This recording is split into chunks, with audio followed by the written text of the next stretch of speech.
Radha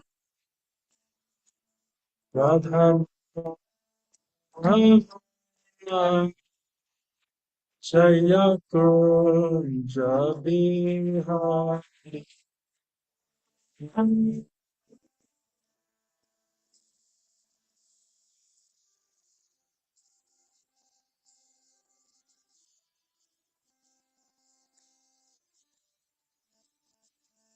Jaya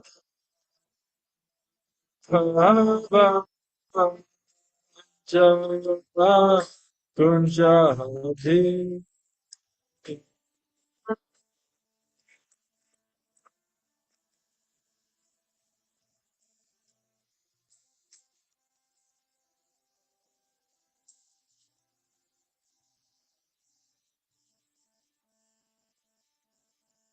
Gopi Janava Jai Bhagirav Jaya Bhagirav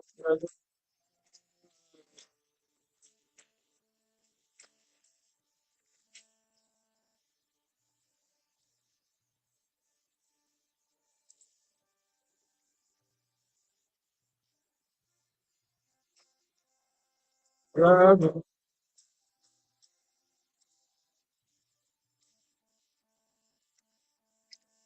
Gopi Janava Jaya Bhagirav Jaya Kivaradam Kavari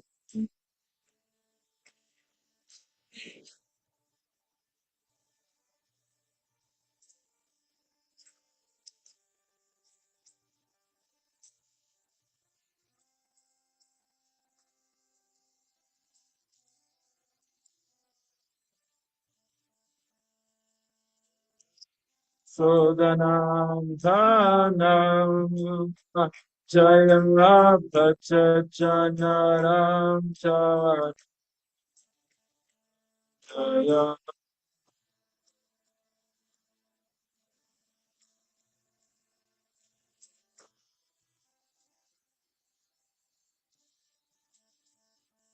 Jaya Yasodanam Jaya Bhajanaram Jaya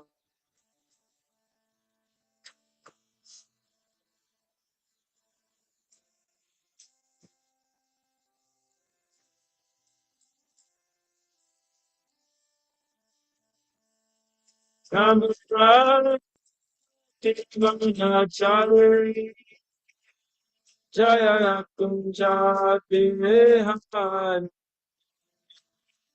Jaya Kunja Bihari Jaya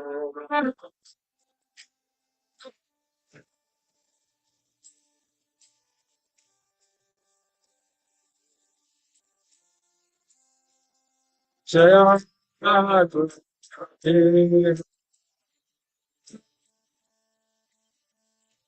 Jamuna Tira Vanachar Jaya Kunja Bihari Jaya Kunja Bihari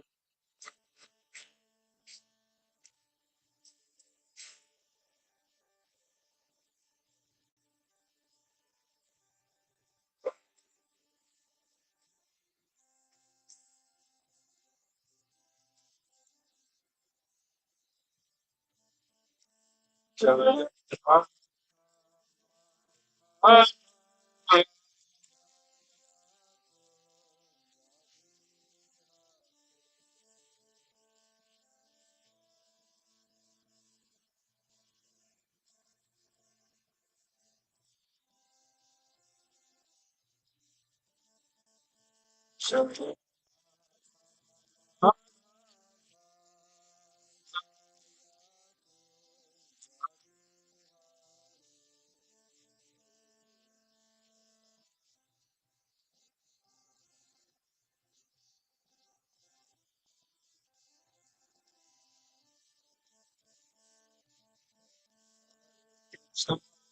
Hare Krishna,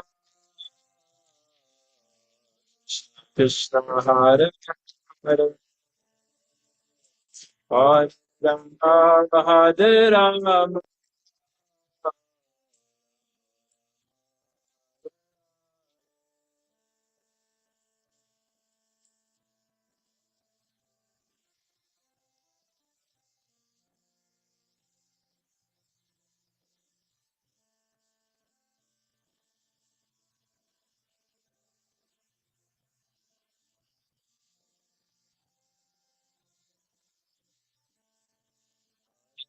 Krishna Hare Krishna, Krishna Krishna Hare Hare, Hare Rama, Hare Rama, Hare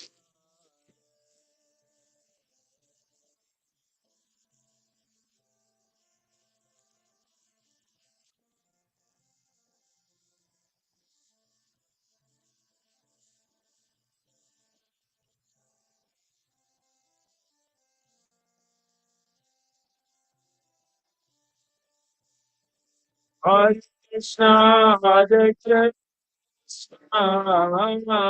Krishna Krishna, Hare Rama, Hare Rama, Rama Rama, Hare Hare.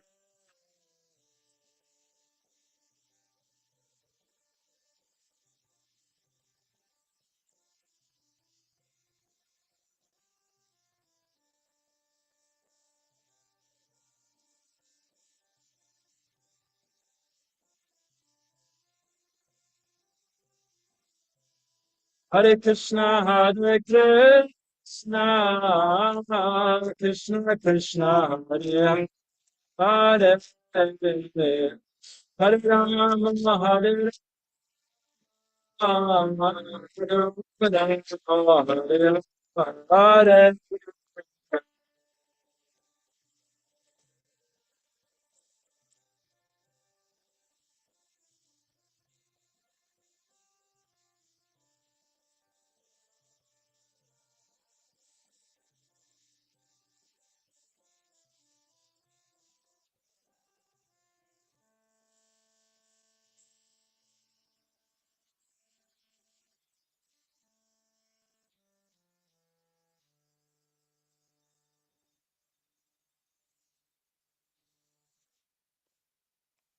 Any questions or comments?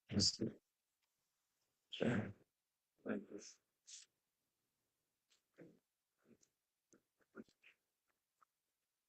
Okay.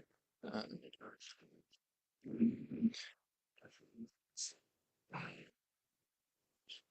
okay.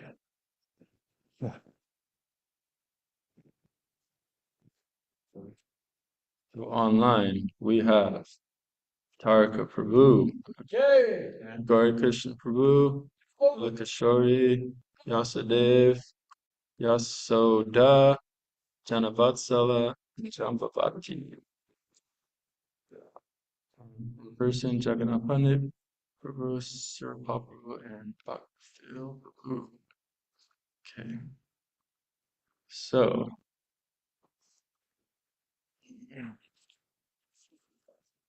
first we'll chant the invocation prayer to show our gratitude for this wisdom.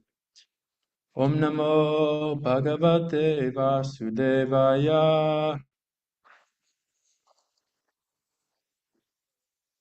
Om Namo Bhagavate Vasudevaya. Om Namo Bhagavate Vasudevaya.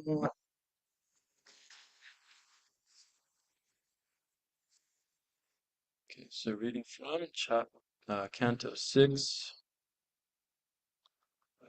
Chapter 16, verse number 12. Okay.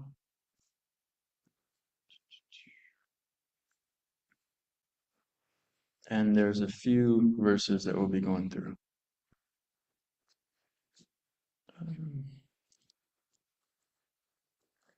Okay, while everyone's getting their phones ready, I'll just read through the first few verses without any response. Shri Bhadarayani Uvacha Ititirya Gata Jivo Katayas Tasyate Tada Vishmita Mumuchu Sokam Chinvatam Snehashrin Kalam.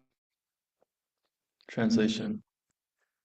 Sri Sukadev Goswami continued, when the conditioned soul, Jiva, in the form of Maharaj Chittiketu, okay, when the conditioned soul, Jiva, in the form of Maharaj Chittiketu's son, had spoken in this way and then left, Chitriketu and other relatives of the dead son were all astonished.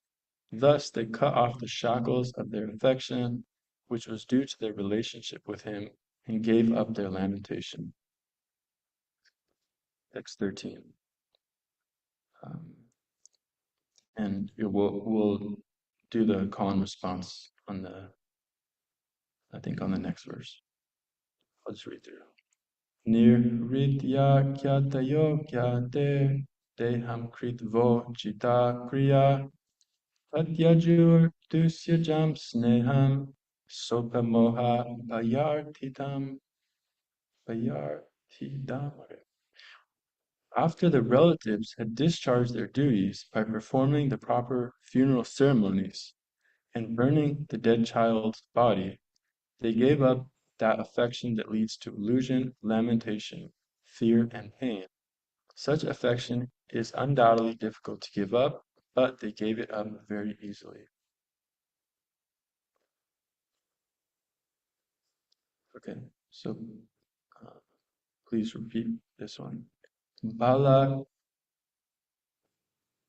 bala, I can't even say that. I don't know if my mouth can make that word.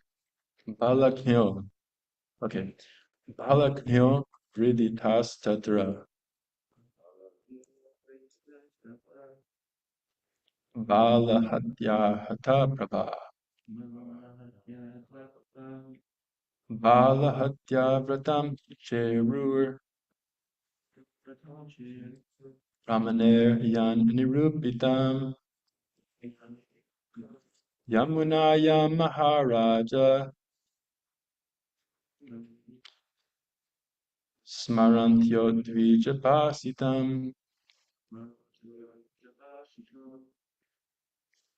Anyone like to chant?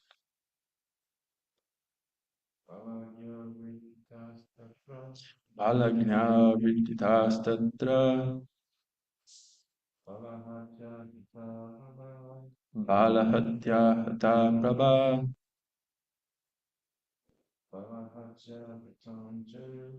Balahatya Vritam Cherur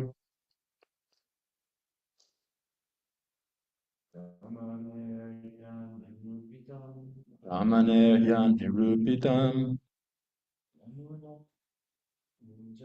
Yamunayam Mara Smarantyo Dvijapasitam. Anyone else?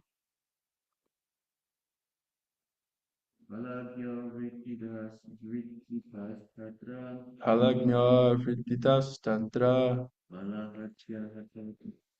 Balahatya Hata Prabha Balahatya Vratam Cherur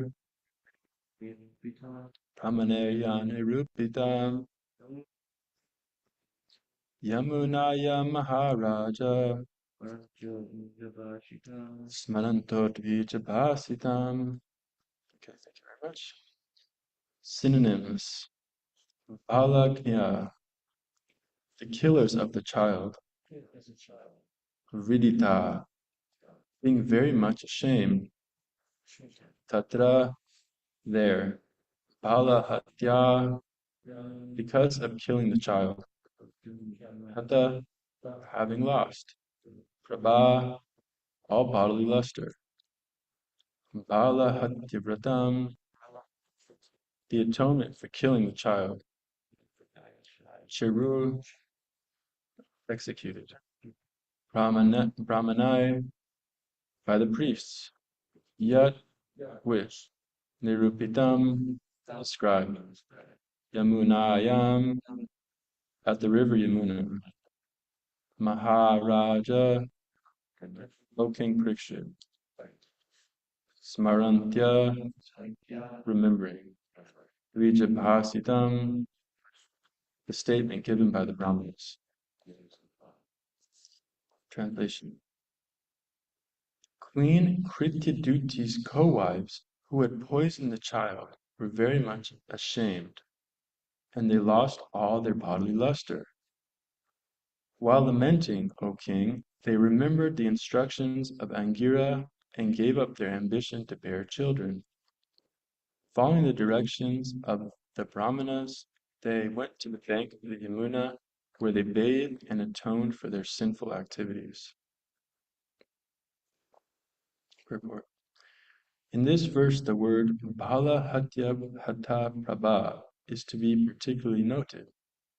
The practice of killing children has existed in human society for a long time, since time immemorial. But in the days of yore, it was very rarely performed. At the present moment, however, in this age of Kali, abortion, killing of the child within the womb, has become very common. And sometimes a child is even killed after birth. If a woman performs such an abominable act, she gradually loses all bodily luster. Balahatya Hata Prabha.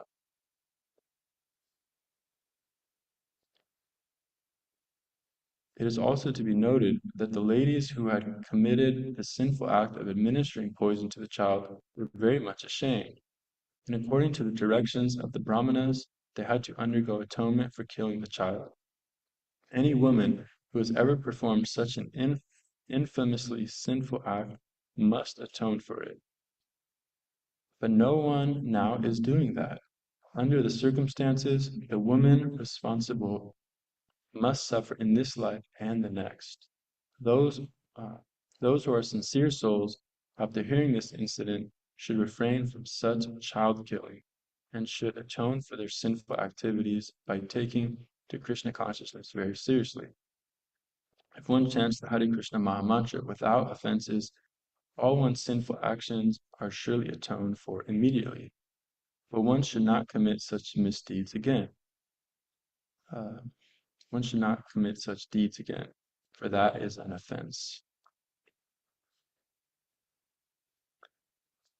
Om Jnanatimirandasya Jnananjana Salakaya Chakshu Unmilitam Yena Tasmai Shri Gurave Namaha Shri Chaitanya Manobhistam Stapita Mena Bhutale Swayam Rupa Kadamayam Tadati Swapadantikam Vandeham Shri Guru Shita Padakamalam Shri Guru Vaishnavamscha Shri Rupam Sagujatan Sahagana Raghunatam Vitam Tam Sajivam Sadvaitam Sadvadutam Parijana Sahitam Krishna Chaitanya Devam Shri Radha Krishna Padam Sahagana Lalita Shri Vishakam Vitamscha Vanchakalpa Tarupyascha Kripa Sindhubhya Evacha Patitanam Pavanebhyo Vaishnavebhyo Namo Namaha Jai Shri Krishna Chaitanya Prabhu Nityananda Shri Advaita Gadadhara Shivasari Gaura Bhaktavinda Hare Krishna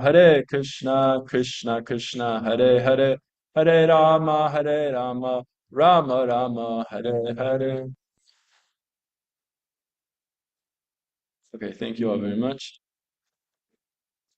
You could be doing anything in the world now, but you've made the wise decision to hear Srimad Bhagavatam.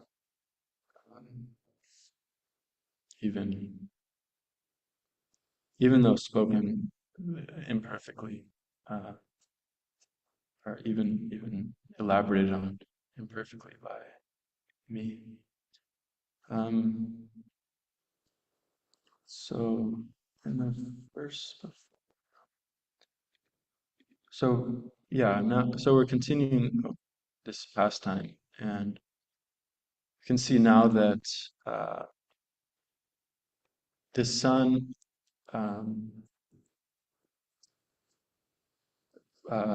was Harsha uh, has given his knowledge, and then he's passed away. Sorry, yeah, he's then like he was revived and then passed away again and left. And we also see similar pastime in Chaitanya Charitamrita, where uh, there was a kirtan going on at Srivas Angan, and where the devotees would gather and have these, ecstatic kirtans. And Lord uh, Lord Chaitanya was there, Srivas Thakur, um, I don't know, Advaita Acharya, like that. And they were, what had happened was the night before, Srivas Thakur's son had passed away. And but then Srivas Thakur, he told, his wife and all the ladies, like, don't make a big deal about this because I don't want to disturb these pastime. I don't want to disturb, you know, this uh, the ecstasy of Lord Chaitanya. And so they're doing kirtan, and at the end of the kirtan, Lord Chaitanya said, "I felt something was a little different. Has something taken place? Has something happened?"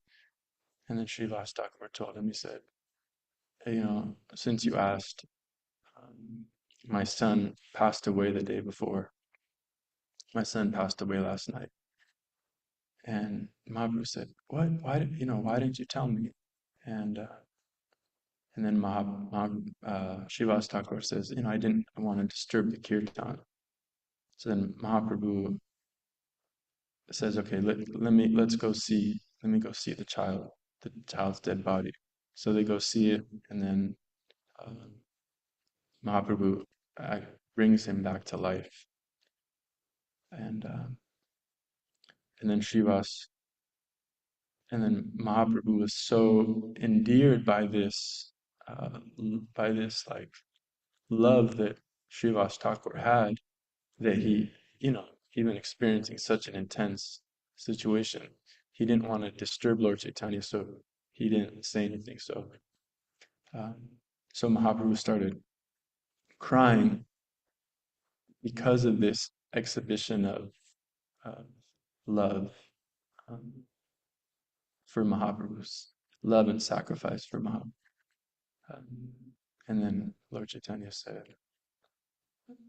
"Don't worry, me and Lord Nityananda will become your children." So, yeah, so we see here Chitraketu, he was revived, gave transcendental knowledge, and then passed, you know, passed off again.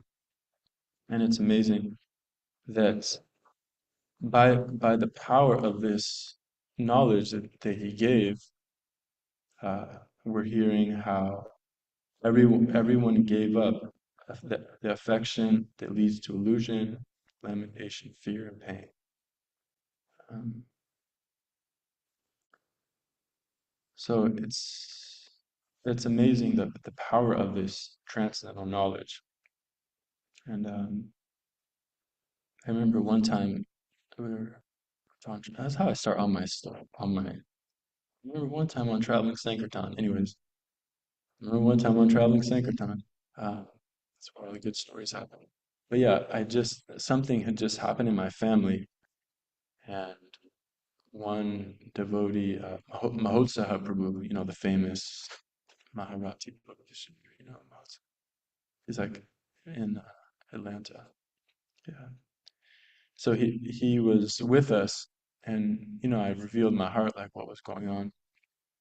And he just started like, yeah, he just started like preaching Shastra to me, and uh, telling me, like, just reciting verses about the nature of Kali Yuga, temporary nature, the miserable nature, and you know, and it was amazing. It actually made me feel better. Like I actually, it was actually able to give me some detachment from this,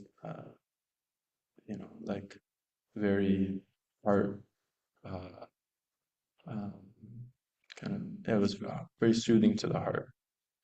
So similarly, that's what we see here going on is that um, by the power of this transcendental knowledge, you know, even these wives who were so uh, who performed this action, um, this very abominable action, by gaining this transcendental knowledge, they were able to, first of all, it says they didn't want to bear children anymore, and then they went to the river and performed like uh, uh, atonement and stuff like that. So it's just a complete turnaround. Like, so we're seeing the power of transcendental knowledge and how it can affect our lives. Um, so yeah, so I wanted to talk about this idea of how you can, well, pretty much the seventh offense in chanting the holy name, which we know is to commit sinful activities on the strength of chanting the holy name. Because this is what Prabhupada's making the point at the end here. He's saying that those who are sincere souls, after hearing this incident, should refrain from such child killing. So, if anyone was wanting to do some child killing, you you should listen to this incident. Oh, hopefully, you won't want to do it. And should atone for their sinful activities by taking to Krishna consciousness very seriously. If one chants the Hare Krishna Mahamantra without offenses, all one's sinful actions are surely atoned for immediately, but one should not commit such deeds again, for that is an offense. So yeah, I wanted to talk about this idea of um, performing um, performing sinful activities on the strength of chanting the holy name of the Lord. The seventh offense. So in Nectar of Instruction, text 1, which talks about controlling the urge to speak, the mind's demands, action, anger, like that.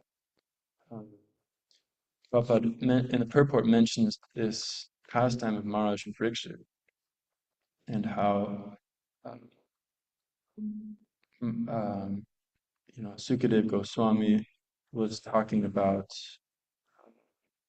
what brought up this idea of atonement. And, we hear that Prabhupada says it was actually just so that it was a way to test um, Maharaj Pariksit. How would Maharaj Pariksit respond to this? And so Maharaj Pariksit, he very intelligently questioned Sukadev Goswami. He said, why do people undergo atonement if they cannot control their senses? Um, and then he explains, um, yeah, then the examples given that it's like an elephant. Um, yeah, Maharaj Pariksit, he's comparing it to like an elephant going and bathing, and then when the elephant comes out, he just throws all this dirt on himself again. Um, so yeah, that's what that's an offense in chanting, is to think, okay, like even Prabhupada, I read one place Prabhupada even says that this is the worst offense. Of course, I think other places he says different of the offenses are the worst. But yeah, so uh, to chant the holy name and know the power, because all the glorification of the holy name, it's like Prabhupada said in the purport, the end of it, that it can free one from all results of one's sinful activity. So one might hear that and think, okay, I can just go out and perform sinful activity, excuse me, and then just chant the Maha Mantra, and that's it. And so we see that Prabhupada mentioned this in this purport to Nectar of Instruction, that we see he says, some Christian practitioners, they do this. They'll sin for 6 days a week, and then on the seventh day go and confess, like that. But then again, just go back, back to sinning.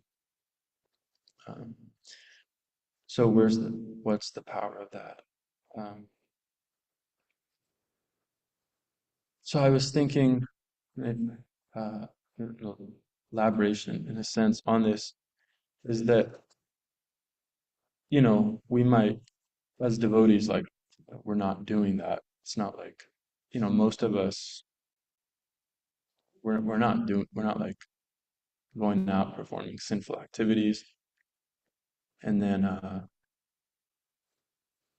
like chanting the next morning and then thinking, it's okay, okay, I I chanted my rounds, so now I can just go do whatever I want, like that.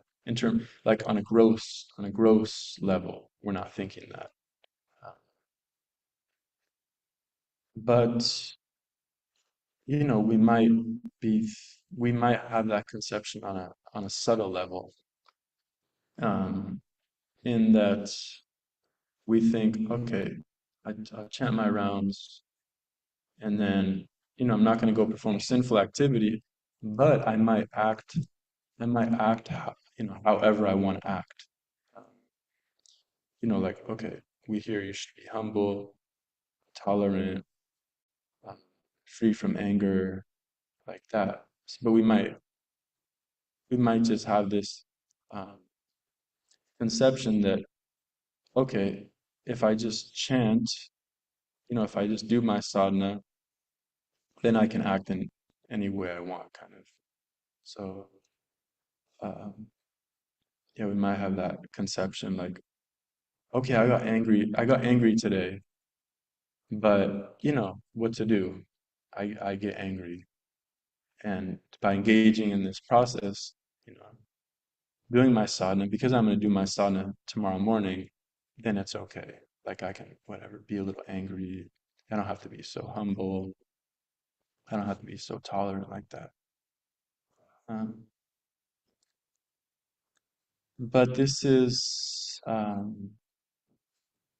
yeah, this can kind of like be categorized in the same way. Um, so it's it's on us to actually develop and exhibit these qualities. Um, yeah, practice. We have to practice humility. We have to practice tolerance. We have to actually practice uh, all these qualities that we hear about. They're not necessarily just gonna come about. Um, and if someone might say, well, as I believe there's a verse Pariksha Maharaj says with, or sorry, Prahlad Maharaj says that with when you become a pure lover of God, then all these qualities naturally are there, and that's true. But how are we going to get there? Like, in order to get to that point, then we have to develop these qualities, right? Um, like our chanting, if we haven't developed this humility and we're offending devotees like that, like even it said it's an offense to not you know be happy when you see a devotee. So, Sri Prabhupada, you don't have to worry about that offense because you're always very happy when you see the devotees. But yeah, it's even an offense to be unhappy when one sees a devotee. So like that, you can think like all these things could be accumulating. Um, and then that's the thing is by when you don't when by kind of accumulating these like offenses like that, then your taste in the holy name, the efficiency of the holy name won't be there, and one won't be able to taste, uh, get the benefit of chanting the holy name.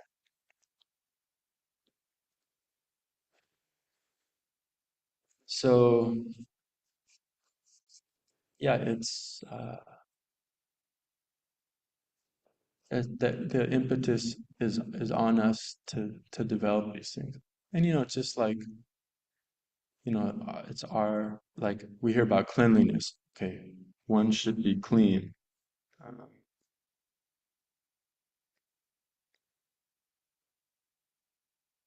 Um, but it's not that, you just by doing your sadhana, it's not that you just like become, that like takes care of like brushing your teeth, all that showering. No, you still have to go through the endeavor to be clean. Yeah, here we go. So no, yeah, cleanliness. It's, this is mentioned in the Bhagavad Gita about all these I declare to be knowledge, and besides this, whatever there may be is ignorance. So cleanliness is in there. Um, so that's an example. Like you have to endeavor to be clean. It's not that you just, you know, by chanting, your cleanliness automatically comes. Um, so similarly, there's yeah, so many things that we have to kind of like, in a sense, take care of in order to uh, continue in our bhakti process. Um, so many, uh, yeah, like unresolved, like we might have whatever things from our trauma from our past, it's unresolved, and and sometimes it has to be worked through in order to kind of get to these next get to the next stages of bhakti.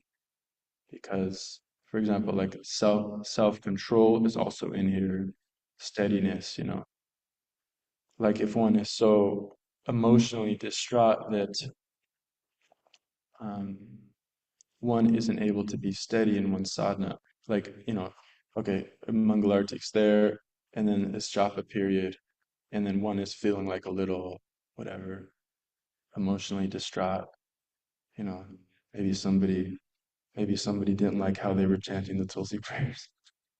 And then one is thinking like, oh man, this devotee was criticizing me. Oh God, I'm feeling so um, you know, so much shame. I'm feeling so much shit there. What, I don't know, whatever emotion one is overcome with. And then one might think, oh God, I can't chant my rounds, I gotta go eat like one of, I gotta go eat a muffin, or I gotta go on YouTube or something. So these things actually can get in the way of our steadiness. So yeah, it's kind of like the impetus is on us to develop these qualities uh, as a means of being able to efficiently engage in service, engage in the process of bhakti, engage in our sadhana. So, because yeah, what happens also, our spiritual master might give us some instruction, and then we're not able to carry it out uh, because of not having kind of that develop these like not more natural human qualities. So yeah, it said like Prabhupada, he was doing two things simultaneously. One, giving the highest giving the highest knowledge, the highest knowledge and the highest uh, process to get to that knowledge, and also just teaching us how to be basic human beings, because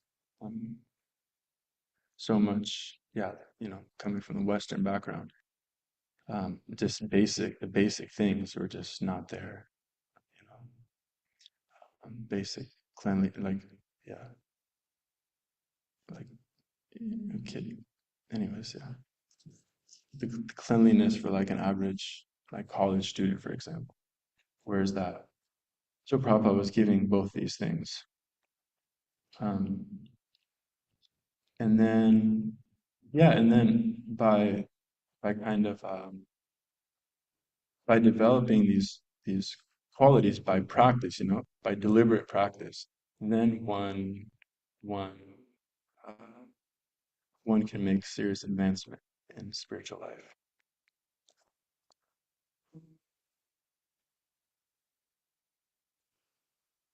So yeah, we can chant we chant every morning, um, do our sadhana like this, and but then we should, like Mahaprabhu says, what do we do when we're not doing our sadhana? Like, what is our quality?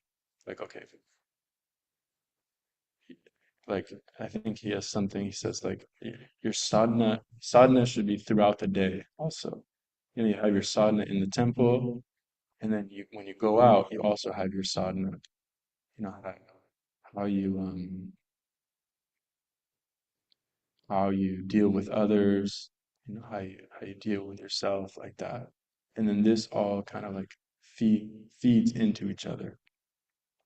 Um, so we shouldn't think that, yeah, okay, I just chant and then just go out and act in any way.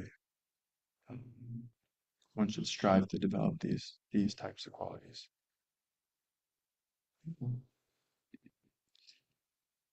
But of course, the topmost thing is, yeah, this Vedic wisdom that is there, because that's ultimately what will uh, bring one to the transcendental platform. Um, so hearing stories like this, hearing the instructions of this boy who was passed on, uh, this is like this is the ultimate. This is what everything is leading to, this like this full absorption in hearing and chanting these pastimes and instructions from great souls. This is what ultimately will purify us. So, okay, so I'll stop there. If anyone has any questions or comments.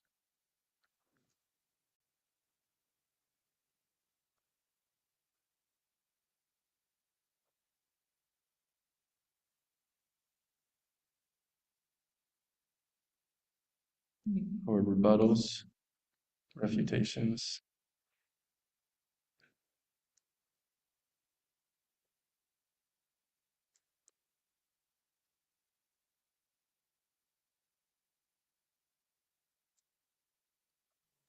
You have a few hands raised. Oh, I'm sorry. Okay. I don't, Yeah. gallery mode. Um, Hare Krishna. Hare Krishna. Thank you for a wonderful class. Um, I'm trying to use this to preach to myself. And do you need me to wait a second? Yeah, 1 second. Okay. Yeah, thank you for a wonderful class. I'm trying to use this to preach to myself, and you mentioned Bhagavad Gita 13, 8 to 12, where there's a list of what constitutes knowledge, and we can use that to look at those qualities that we want to cultivate.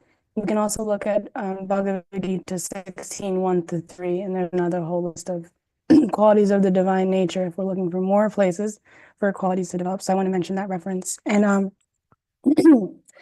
I was just thinking that we want to make everything that we do in our day an act of service. Like you were saying, the whole day can be our sadhana.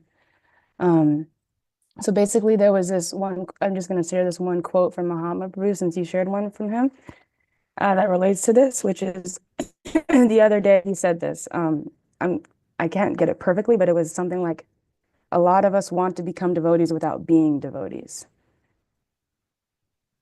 Um, I'm not sure if I can expand on that well, but it's like he said something like you want to dress and wear the tilak and the kunti mala and do devotee stuff, like eat gulabjamins, dance in kirtan, but don't want to act like a devotee, he said. Like Satvaguna is not really for me. Or like I want to be a nice person, but I don't want to get like one. So that's just something I want to share. Thank you. Hope that made sense. Yeah, yeah, makes sense. It's a nice little sutra. Someone else had their hand up. I don't know, but Karika Prabhu, was it you? Yeah, that was me. I'm a little reluctant because I'm not feeling well today, and I'm confused. But I was inclined to offer a few points of clarification about the um, Nama Parads. You were mentioning that Srila Prabhupada in different places described different offenses as being the most serious. And in fact, my understanding is that it's not exactly that he, I think he was consistent about it, that the seventh offense, which is Amno Balad Yasya Hi Papa Buddhir, Vidyate Tasya Yamarhi Shurahi, which is Hasti Snana, the bathing of the elephant, that you commit sinful activities and then chant to be purified of uh, those reactions, and then again commit the same sinful activities. So what Srila Prabhupada said about that was that one who does like that and becomes accustomed to doing that, that they cannot be purified by any program of sense restraint or severe austerities, nor by the various punishments of Yamaraj. Once someone adopts that kind of a mentality, nothing can purify them. And so it's very, very serious for that reason, that you get yourself into a hopeless condition. But otherwise, the first offense is the first offense for a reason, that Vaishnava Aparad is the mad elephant offense, very, very serious. But then the third offense, Gaur Avagya, or Gaurav Aparad, is also Vaishnava Aparad, and could be said to be more serious than mere Vaishnava Aparad, because the spiritual master is understood to be the greatest of all the Vaishnavas. So of all the Vaishnavas that one could offend, if you offend the spiritual master, that's the most serious of all the Vaishnava Aparads. So Vaishnava Aparad is most serious, but more serious still is Gaurav Aparad, which is sometimes described as to disobey the orders of the spiritual master, but it's more than that. It's also to consider the spiritual master to be an ordinary human being, or to envy his position, It's described in various ways, but all of these are offenses to the spiritual master. Anyway, that's what I had to offer, just a little clarification. Thank you for a very nice class. I'm favorably impressed. We did a good job of covering all the salient points. Hare Krishna.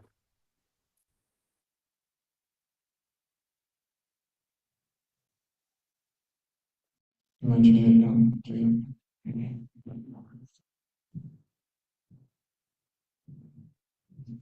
yeah, thank you. Yeah, it, I mean, amazing that that offense that considering the spiritual master to be an ordinary person and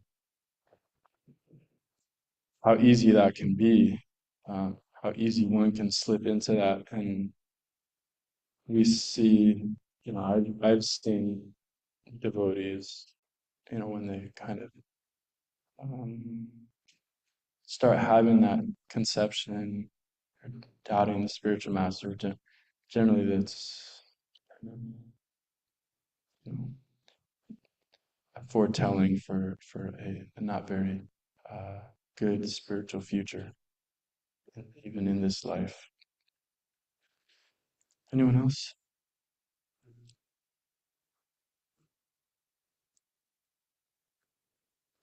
Okay. So on this point of you're committing sinful activities on the strength of chanting the holy name, of course we know that the descriptions of the various laws of Dharma are very complicated. Manu Samhita, even what's written in Prabhupada's words, they're very intricate, and we can't follow, or it's very difficult to follow all of them in Kali Yuga at the present moment, especially in Western culture.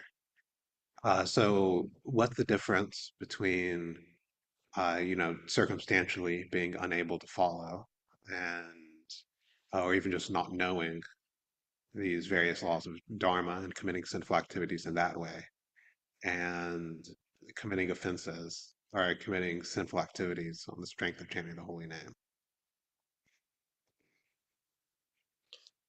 Yeah. There, um, so what's the There's so many sins that we're committing. Yeah, like even driving. I'm driving somewhere today, and I'm gonna probably might hit a few little living entities on the way. Yeah, so many sinful activities are there, and but what's the difference between doing that and knowingly engaging in sinful activity? Right? That's kind of Yeah, well, I mean, you're going to kill so many sinful or so yeah. many like bugs and things, for example, Yeah. by driving, but still you're doing it. Mm. Uh, and I don't know if that falls under, the seventh offense. Uh, and also, there's so many like laws of Dharma, like about, uh, you know, when to sleep, when to not sleep, when Mm. to, how to pass water or stool, Mm. that are, in Manu Samhita and things like that, that we might not even know about if we haven't Mm. studied these things. So how's that different, or is it different than you committing sinful activities on the strength of the holy name? Mm. Or do I have to like read the entire Manu Samhita and then try to follow Mm. it in order to avoid this? Yeah. Yeah, I mean, there's Culture Prabhu is mentioning so many intricate laws of nature um, are there, and so do we have to like read the whole Manusamhita and become acquainted with this, and then try to not try to not commit those things, or else we're committing a seventh offense. Um, yeah, what I'm thinking is that this, yeah, I mean, you obviously can't avoid a lot of things. Um, you know, what to do, if you go, if you drive on Sankirtan to go distribute books, you're gonna do these things. Um, so this material world is kind of like a place, yeah, like danger at every step, but also it's kind of like, you're getting bad, you're getting impious uh, credit for everything you do. Like probably even I'm holding this microphone right now, and there's like so much karma associated with it because how it was produced and all that. Um, so yeah, better engage in devotional service uh, as much as one can to nullify all these things, and not necessarily, not that you're just doing it to nullify these things, because I guess that's offensive, but um, because you can't avoid it, because you can't avoid these kind of sinful activities in this world. Um, I don't know. I'm feeling like I'm getting trapped in that offense, but that's our process, engage in the Sankirtan mission, uh, use everything in Krishna service, and then, we're not affected by these sinful activities. That it probably didn't. My answer actually gave me more questions about what you said. Something to contemplate about. Srimad Bhagavatam ki jai, Sri Prabhupada ki jai, Sri Radha Damodar ki jai, Ruta Vishaka Devi Nitai Sundar ki jai.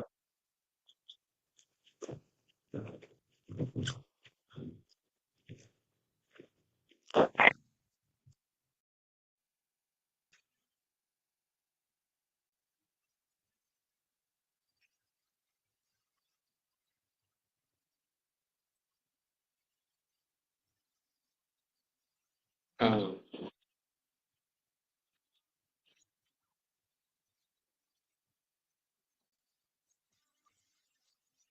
he quoted this verse: "Work done as a sacrifice for religion has to be done, or else work causes founders and performing prescribed for his satisfaction." That works.